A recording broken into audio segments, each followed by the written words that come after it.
Hi, this is Miguel Treyes with the voice of LATEA. I'm the co-executive director of Teatro LATEA here in the Clemente Soto Vélez Center in the Lower East Side of Manhattan. And I have with me Frank Fantini, director of operations and a magnificent sound guy / recorder, and also Daniela Fresard, who's our technical director, one of our technical directors who does lights.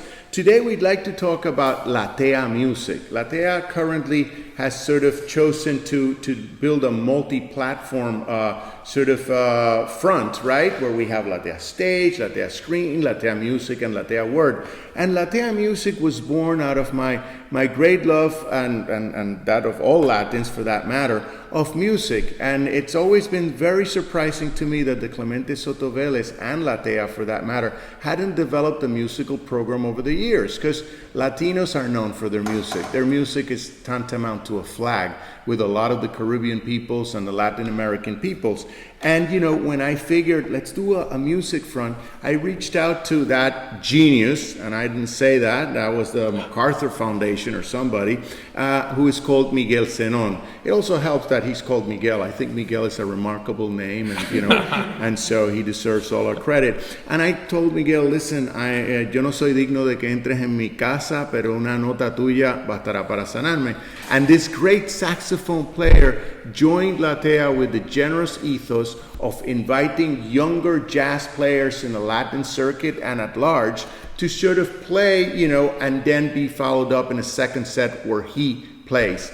And then comes Frank Fantini, and he says, we got to start recording this stuff, Miguel. And I sort of flipped at the idea. I thought it was great. Frank, what was behind that thing about taping these shows?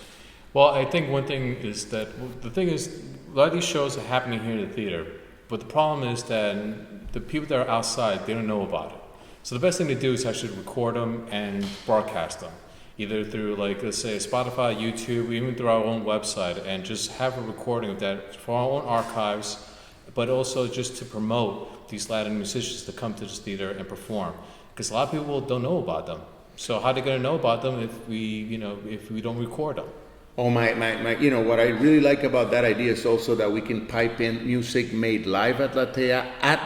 I think that, when we're at the bar having a beer after a show, I think that's the coolest thing. But, Daniela's also here, and I'm really impressed because even though we started this talking about Miguel Zenon, there are other musicians have played at LATEA. I had a Cuban group, Melvi Santa and Roman Diez, the Cubans festooned us with their music early on. I have Mateo's son, Darío Gomez brought some bachata, some cool-ass bachata here. And just recently, we had, on the eve of the Puerto Rican parade, 2 groups straight up from Loíza. And when I say groups, I'm talking about 35 people on stage, bomba dancers and the musicians as well. And it was quite moving, quite poignant.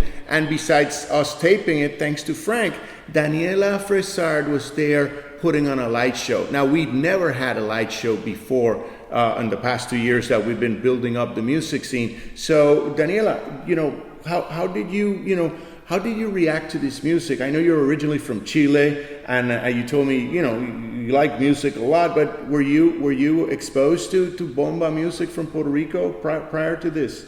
No, never. I have never been in a bomba attack like the last time. It was a lot of kids also, like Belele group. Yesterday I was shooting, and the guy who plays as the Pry was from Loíza, and I didn't know about that place before, and that's what culture does, I think. It shows you new realities, and that's something that I just love about LATEA, that is an open space for different expressions, and the music side for me make a lot of sense to do it in this building also, because the configuration of the stage, it is very open, and so the people also can dance. It's right there a bar. The aesthetic is so old fashioned with some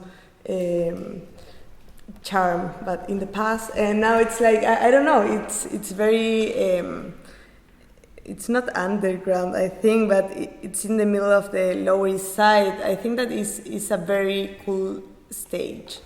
And for me, by coming from the theater to play lights in live, like in the show, it's like doing a concert. I was dancing like there behind, and Fantini was making fun that I am like the DJ, and it's kind of bad. Well, how did you guys feel? Because I know Frank and I, and some like Shakespeare's that we've put on, I mean, while we don't have adequate soundproofing, and vive la différence, but we've had Shakespeare to the beat of the capoeira guys upstairs, and I felt so empowered that we were probably making the most noise in the building that day. How do you feel about that, Frank? Like that we were like generating the buzz. Finally.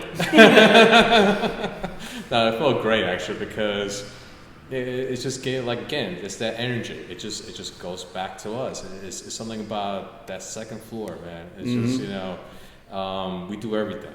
We do jazz, we do, it's just fun. But that day was fantastic because it's just to see the look on these kids' faces playing. They were so disciplined. Yeah, because we had kids and an adult. We had a kid group and an adult group. One group was called Junte Loiseño. Those were the adults. And then we had a group called Belele. And both are based in Loíza. And the Belele group was kids. And it was like Frank says, incredible. What about how many mics? How many mics did you have to rig that day? Thank God I had enough mics, because it was about 8 and 8. So it was 16 in total. Oh my God. So eight vocalists and 8 percussionists. You must have a great executive director that purchases all that equipment, I think his name right? was also Miguel. Yeah. Well, but there was also another thing that happened that day, and it's like not too long ago. I purchased from somebody, Frank purchased from somebody, some used set of disco lights. Now, and I had been begging Daniela to get into the disco lights. So how do you set up a light show, and how did you actually bring in the disco lights to the bargain, Daniela? Well, we have a preset for the theater, so we have a good coverage of the areas. So for a music show, we pick some colors that are more saturated, so you can play. And I did some rhythms in the chase with the light, and then just go with the people. And what were the strongest colors, though? I do remember a palette. I had a distinct impression of a very tropical palette. What were your anchor colors that day, on stage? Yeah, I did a wash that we have 4 areas, so we went from a deep saturated red through more pink colors. Yeah. What about yellow and green? I thought I was seeing a Rasta flag throughout the whole show, which are also the colors of Loíza. Exactly. So you told me that I should research, so I did it. Oh, I never thought anybody listened to me around now that we will need that exactly, red and green. So I put it there. Yeah. Yeah, it was really and nice. The pink is, I don't know. It had a whole Caribbean look to it. It was really, it was festive. Well, and they have a lot of costume. That's always something that is, is pressure for the light, because you can light then. Oh my God! And for our audience, dancing. Our audience, we got to tell you something. Then at the end of the first show, they come in with this thing, and there's confetti all over the thing, because it was like carnival. It was if Haiti is the mother of the Caribbean. I felt like Puerto Rico, and particularly Loíza that day, was the oldest daughter in the Caribbean, and she was in the house in the Clemente in LATEA. And then they all this confetti, and we had to clean it up all, on the stage, get ready for the second group. Frank, can you tell us what happened at the end of the second group's performance?